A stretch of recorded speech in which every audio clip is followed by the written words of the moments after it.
So it's time to give you guys a budget build for September 2015, and this is going to be a Skylake build.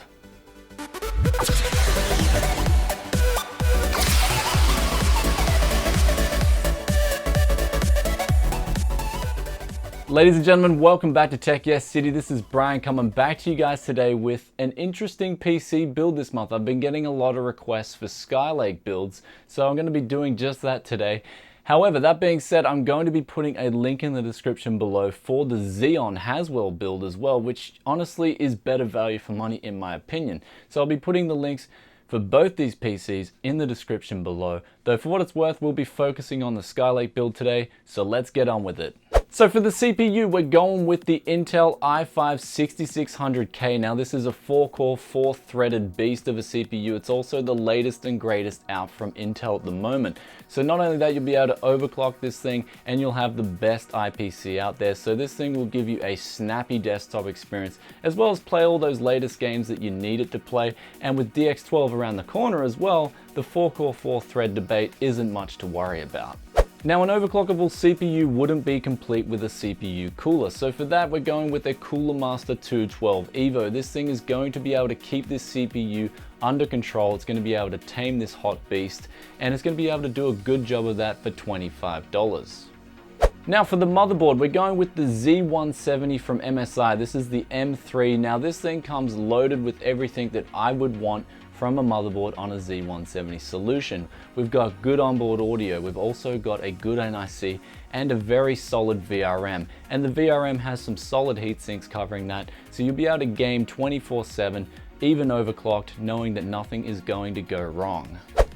Now next up for the memory, we've got two 8GB sticks of DDR4 memory from G.Skill. This is the Ripjaw series. Now this comes a little bit over $100 though. With a mail-in rebate or a promo code, I think it is, you can get it under $100. Now it does command a premium over DDR3, though one good benefit about DDR4 is if you buy this memory today, you'll be able to use it as a future-proof sort of memory for years to come, so you'll be able to use it in your next build. Even though it's more expensive today. Now for disk drives, we're going with two solutions today. The first being a SSD from PNY. This is 240 gigabytes and it comes in at $70. That's right, $70 for 240 gigabytes of SSD. Really good value for money, and PNY have a decent reputation in the hardware market, so that's a good thing too. Now for the backup drive, we're going with a Hitachi Death Star, and this thing honestly has been gaining reputation in the tech world for being one of the best hard drives in terms of value for money. So good work from Hitachi. Now for the graphics card, the most important part of the PC build, and we're going with the GTX 970 from Zotac. This thing comes in just a little bit over $300, and at this price range, it is really good value for money. You're going to be playing any game at 1080p perfectly fine. You'll even be able to play most titles at 60 FPS on 1440p. So Zotac have you covered with a really good graphics card with the GTX 970. Now for the case, we're going with an interesting solution. This is the Enimax Thorax. Now I've tried Enimax cases in the past and they are really good. They're lightweight, so if you're carting them around, you're not going to get a hernia. Also, you've got ample room inside to install all your components with ease, and you've got a lot of room for cable management. And all that, it just comes over $30, so it's really good value for money.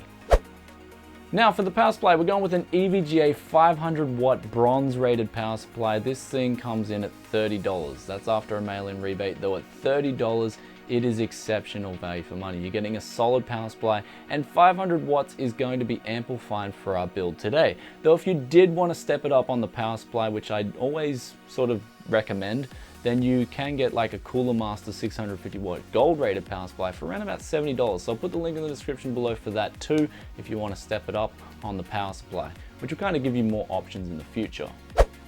So all in all, this build comes in just a little bit over $1,000. So if you count in those mail-in rebates and promo codes, you can get this thing for under $1,000. Now the good thing about this build is it will be a really solid gaming PC. Though one thing I will stress is that if you do want to save money and you want to get the best value for money, in my opinion, then I'd be going with the Haswell 1231V3 build. Not only are you going to be saving around $120, you're also going to have a hyper-threaded CPU. So yeah, you guys can do what you want, But honestly, if I was building a new PC, I'd probably be going with the Haswell 1231V3 build, just because it is really good value for money. So links in the description below. And if you like this video, then please give it a big thumbs up. And if you have any questions or comments about today's builds, then drop a comment in the comments section below, and I'll get back to you as soon as I can. And also, don't worry if you're an Aussie or you're in the UK, I'll take care of you. I'll put links in the description for the Aussies and for people in the UK. And with that being said, if you don't love me already, well then I don't know what else I can do. So hit the subscribe button if you love me though, and I will catch you guys in another tech video very soon. Peace out for now. Bye.